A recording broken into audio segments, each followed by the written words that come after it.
tinuod nga kinahadman, mao ang pag-ilakang Yahuwah.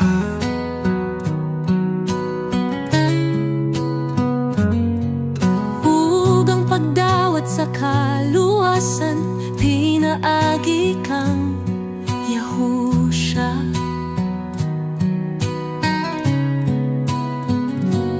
Dili lang sa pulong, kundi sa anod-anod, anong kasing-kasing. Ang kahadlok kang Yahuwah, Mao ang sinugdanan sa kahibalo. Ang tinuod nga kinaadman, mao ang pag-ila sa iyang ngalan. Pag kinabuhi sa kamatuoran, layo sa pagkamakasasala. Si Yahuwah among aluwa, maloloy-on ug mahigugmaon. Ang iyang pulong among bahandi, nga kanunay namong pangitaon. Si Yahusha ang pultahan ug ang dalan, nga nagdala sa kinabuhi, nga walay katapusan.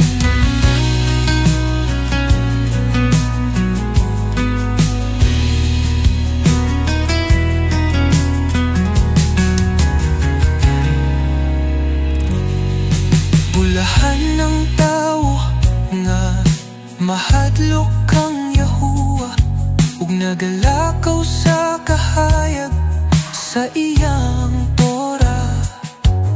Ang iyang kinaadman taas, ang iyang gugmalawom, ang iyang kaluwasan nagahatag kinabuhi sa tinuod. Ang tinuod nga kinaadman, mao ang pag-ila sa iyang ngalan.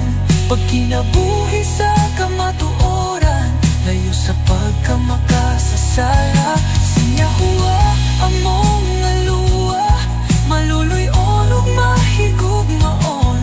Ang iyang pulong among bahandi, nga kanunay namong pangitaon.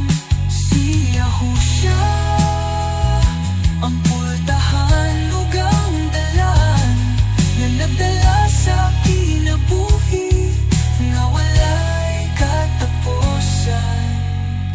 Tinuod nga kinaadman, among pangitaon. Ikaw Yahuwah ug Yahusha,